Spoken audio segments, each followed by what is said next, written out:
Hola, mi nombre es Keila Lavalle y este es el proyecto final de nuestro último módulo de alta gerencia, que es el diplomado que me encuentro haciendo. Bueno, básicamente este video es para expresar mis conocimientos y mis aprendizajes que he adquirido con la lectura del libro El Poder de la Hora, al cual he decidido cambiarle el nombre por Mi Nuevo Despertar. Este libro sentí que me ha llenado de muchas cosas a las cuales yo estaba como totalmente ciega de los conceptos que tenía sobre eso, y ahorita con la lectura he cambiado mi manera de pensar y los significados que yo tenía con respecto a algunas cosas que mencionaron en el libro. Por ejemplo, él hablaba de que nosotros no somos nuestra mente. Ahí yo me alarmé un poco porque yo dije, entonces, ¿quiénes somos? Entonces él nos comentó de que nosotros debemos ser quienes observamos los pensamientos que tiene la mente, más no quienes piensan. Él dice que debemos analizar, debemos observar muy detenidamente qué pensamientos nosotros tenemos y que constantemente debemos llegar al estado de la no mente. Adicional a eso, también nos contó de que el pensamiento es totalmente diferente a la conciencia, al cual yo realmente me sorprendí porque en muchas ocasiones pensé que eso iban de la misma mano o que iban por el mismo camino, pero no es así. Incluso llegué a pensar de que eran exactamente la misma cosa, pero no es así. Con el libro entendí la diferencia, y también nos comentó a qué él se refería con decir Dios, a qué él se refería con decir ser. Entonces él nos dijo como que él se iba en este libro a referir como Dios por ser, o sea, iba a usar la palabra ser en vez de Dios, ya que nosotros tenemos la palabra Dios como muy marcada, ya lo tenemos como una fórmula de que Dios es un ser superior, que hay personas que creen en Él, hay personas que no creen en Él, o ese tipo de palabras como pecado, rencor, envidia, ese tipo de cosas ya las tenemos muy marcadas. Entonces él decidió comunicarnos de que no se iba a referir a él como Dios, sino como ser. Me parece muy interesante porque al decirle ser, ya nosotros no vamos con esa mentalidad que tenemos como Dios, sino que ya pensamos de una manera diferente y no como algo que nos han inculcado desde pequeños. Pero me pareció interesante el hecho de que él comunicara su caso, en el cual él se sentía demasiado mal, se sentía bastante deprimido, triste, y llegó como a un límite, a un punto máximo en su vida, en el cual él decidió como tener una manera de pensar diferente, y ahí fue donde consiguió la tranquilidad, consiguió luz en su mente, consiguió felicidad, estuvo como en un estado de paz, y eso es algo que el 90% de la población no puede lograr. Pero me pareció bastante algo tenso de que él tuviese que llegar hasta ese límite para poder darle un despertar a su mente. Entonces me puse a pensar un poco sobre si ese puede ser el caso de muchas personas, o nosotros que no hemos vivido esa experiencia podemos lograr a lo que él ha llegado sin necesidad de estar en un punto máximo. Entonces él nos habla de la conciencia, que la conciencia es el escape del dolor, porque el dolor se alimenta de más dolor.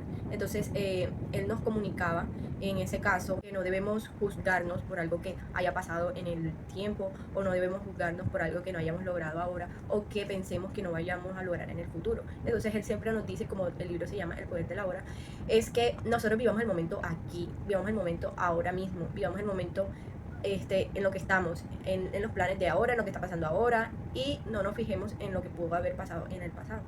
Entonces a eso era lo que él se refería. Entonces él nos dice que debemos concentrarnos a nuestro 100% en el ahora.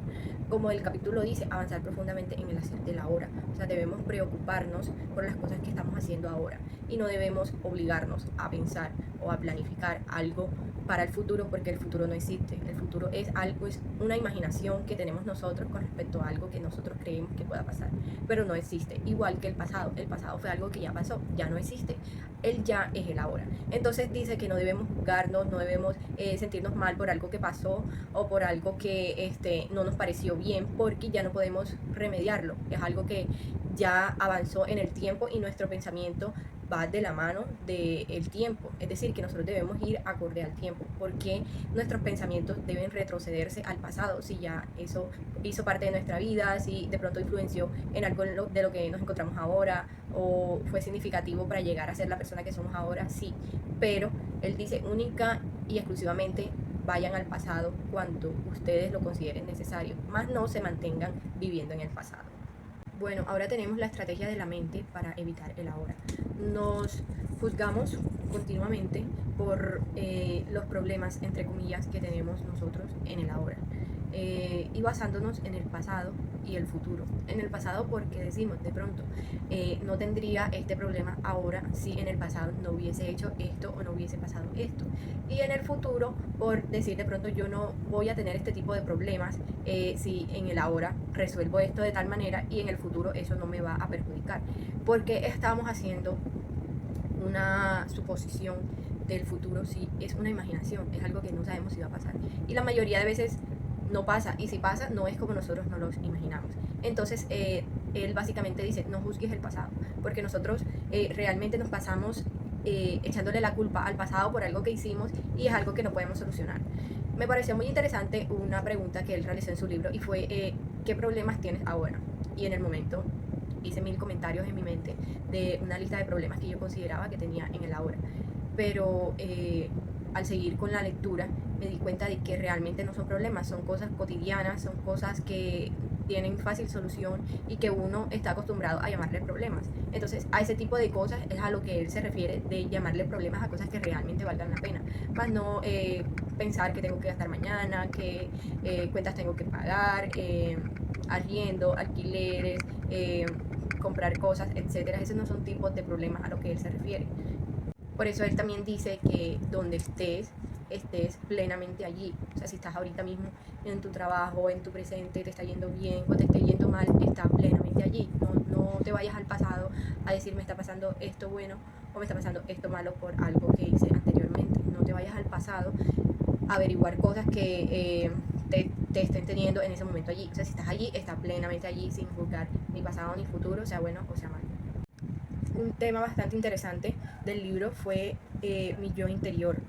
Yo tenía una perspectiva bastante diferente con esto porque yo juré que el ser humano estaba conformado por espíritu, mente y cuerpo, pero cuando se refería al cuerpo, juré que era el táctico, el que uno siente dolor, puede tocar, puede ver y ese tipo de cosas, pero él se refiere a un cuerpo interior, un cuerpo que uno mismo puede buscar independientemente del cuerpo físico, del cuerpo que ve la gente exterior a ti. Entonces me pareció bastante interesante, ya que se une bastante con el poder de la palabra, como lo mencionábamos en el libro de los 4 acuerdos. Él dice que la palabra es como el puente para llegar a un fin. Por lo tanto, tenemos que tener mucho cuidado con las cosas que manifestamos, con las cosas que declaramos y con todo ese tipo de cosas, porque solo así nosotros podríamos conectarnos con nuestro cuerpo interior y eso nos ayudaría a muchas cosas. Por ejemplo, él dice, esto puede permitirte a ti mantenerte de la misma edad que tienes ahora, aunque tengas 80 años, porque tu cuerpo interior siempre va a ser el mismo, aunque tu cuerpo exterior siga avanzando con respecto a los años. Dice que puede evitarte enfermedades, puede mantener más fuerte tu sistema inmunológico y puede alargar tu vida. Bueno, ahora tenemos las puertas a la entrada al uno manifestado. Aquí él nos indica que, como decía yo antes, debemos tener muy presente el poder que tiene manifestar cosas buenas, manifestar cosas malas, ya que la palabra tiene mucho poder, más poder de que nosotros nos podamos imaginar. Y el no manifestar o el no declarar cosas o el no proponerse acciones o metas o ese tipo de cosas que nosotros queramos llegar, también abre puertas a algunas cosas negativas. Es decir, si tú no dices nada, ¿qué vendrá?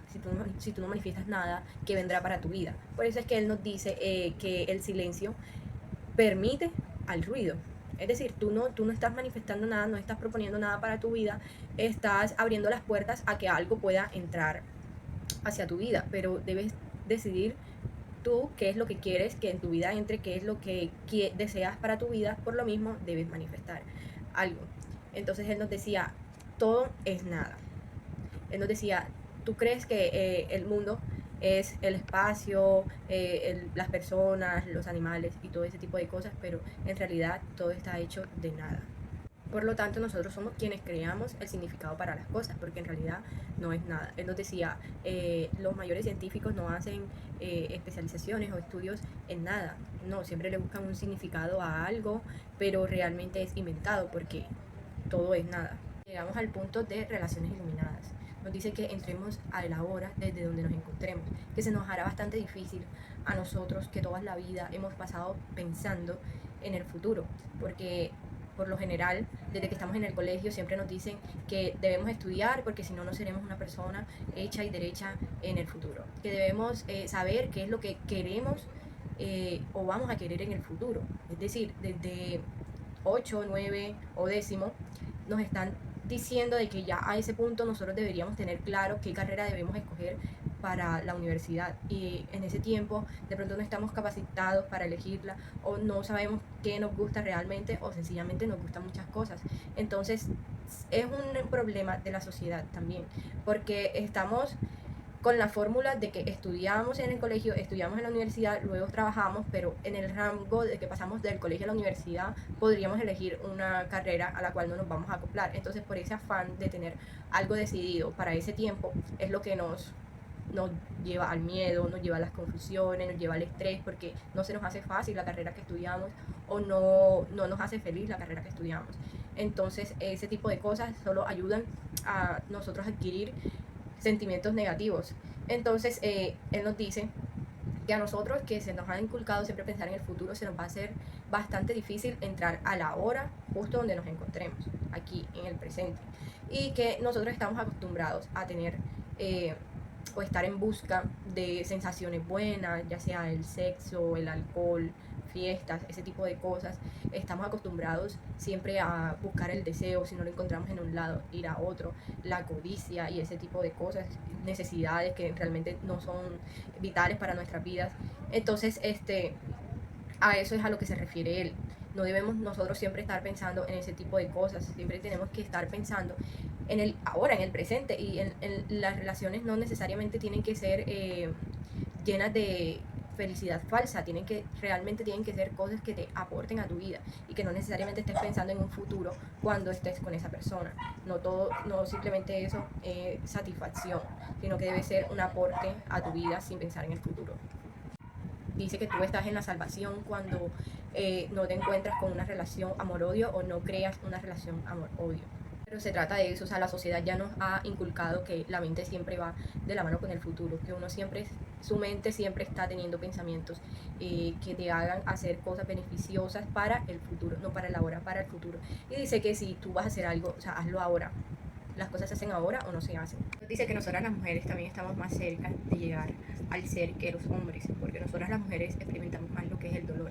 Está el dolor de la menstruación antes, durante y después, o el dolor de quedar embarazadas, dar a luz a un ser humano, y ese tipo de cosas son cosas que solo las experimentamos nosotras las mujeres. Por eso él comunica que hay ocasiones donde ya no se les llama Dios, sino que alaban más a diosas, y él comunica que eso no está mal, que eso está bien, que por algo se le dice a la tierra madre tierra y no de otra manera.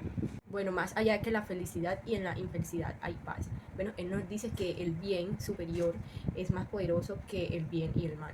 Nos dice que hay que dejar ser las cosas, no necesariamente lo que nos pasa debe ser positivo o debe ser negativo. Puede que las cosas que nosotros pensemos que sean negativas sean positivas. Simplemente no hay que ponerle un título, no hay que ponerle esa calificación. Son cosas y ya, no hay que colocarle, no, esto es bien para mí o esto es mal para mí. Para un futuro o para algún tiempo después puede ser un bien. Así que las cosas no tienen aspectos positivos o aspectos negativos. Simplemente hay que dejarlas ser real, que es más importante que ponerles un título como positivo y negativo.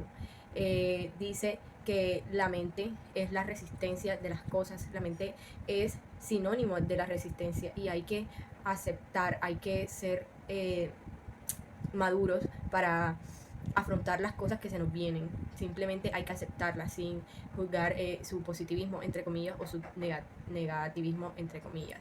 Dice que las cosas malas realmente son creadas por nosotros mismos, que no necesariamente son cosas que nos pasen, sino que son cosas que se vienen a nuestras vidas, pero nosotros mismos somos los que los catalogamos como malos. Entonces ese es un punto bastante importante en tener en cuenta. Nosotros creamos cosas malas como puede ser el drama, puede ser el ego que cargamos entre nosotros, el ego con nuestras relaciones, el ego con nuestro profesionalismo, el ego con nuestros compañeros de clase, de trabajo, con nuestra familia. Eso ocasiona un drama, y el drama hace catastrófico cualquier situación o cualquier problema por más pequeño que sea. Entonces el drama es es un tiempo significativo psicológico, dice él, un tiempo psicológico perdido y bastante valioso que es. Entonces nosotros debemos mantenernos sin conflictos en cualquier aspecto donde estemos, ya sea en cualquier ámbito en donde nos encontremos, mantener cero conflictos con nuestros jefes, con nuestros padres, porque eso ocasiona un drama. Y básicamente un drama es una energía cargada de negativismo, es una energía cargada de miedos, de carencia de paz y ese tipo de cosas, entonces es malo para nosotros. El ego es bastante común en esta sociedad. Yo creo que nosotros nos hemos acostumbrado bastante al notar o percibir ego de otras personas, incluso de nosotros mismos. Entonces, como todos sabemos, el ego es bastante poderoso, bastante rencoroso y ese tipo de cosas. Entonces, si el ego ya se junta con más ego, lo único que puede traer son problemas. Son problemas, cosas negativas, puede llegar a llegar a discusiones, peleas, si estás en el trabajo, de pronto que tu jefe no se sienta bien o te despida, incluso puede llegar a ocasionarte enfermedades y ese tipo de cosas, el ego las puede ocasionar. Por último llegamos al punto del significado de la entrega. Aquí en este ítem o en este capítulo él nos comunica que nosotros debemos perdonarnos por no estar en el estado de la paz. Como yo decía ahorita mismo, o sea, qué tan mal debe estar uno para no, o qué poca capacidad tiene uno para no llegar a ese punto donde nuestra mente, nuestros pensamientos, todo eso tenga el privilegio de encontrarse en total felicidad, en total paz, y por qué nosotros no lo hemos logrado, por ejemplo en mi caso. Entonces él nos dice, debemos perdonarnos, aunque nosotros no obtengamos ahorita mismo la paz, debemos perdonarnos por eso. Entonces dice que la vida es como una montaña rusa, la vida tiene mucho sube y baja. Pueden haber momentos donde tú estés perfectamente, que te esté yendo bien en el trabajo, te esté yendo bien en las clases, te esté yendo bien con tu familia y ese tipo de cosas, pero también pueden haber momentos donde todo se te acumule, donde todo lo malo te puede pasar, te enfermas, se muere un familiar, no te salen oportunidades de trabajo, tienes muchas deudas, en fin. Entonces él dice que nosotros no debemos como enfrascarnos en ninguno de los dos, debemos estar siempre en un lugar neutro. Cuando te pasen cosas malas, bueno, ok, cosas malas, y cosas buenas igual, pero no debemos enfrascarnos en que no, siempre me tienen que pasar cosas buenas, cosas buenas, cosas buenas, y cuando me pasen cosas malas, como que, ay, a mí siempre me pasan cosas malas, ese tipo de cosas, no porque sino siempre te vas a mantener en un tope muy alto o en un tope muy bajo. Entonces, para tú lograr estar en la estabilidad y poder tener la capacidad de poder con ambos, cuando estás arriba o cuando estés abajo, entonces siempre tienes que mantener un estado neutro. Eso fue todo lo que alcancé a aportar del libro. Quería dar unos comentarios finales y es que el libro realmente le abre los ojos y los pensamientos a uno con respecto a algunos conceptos que ya uno tenía claros, entre comillas, pero realmente eran errados.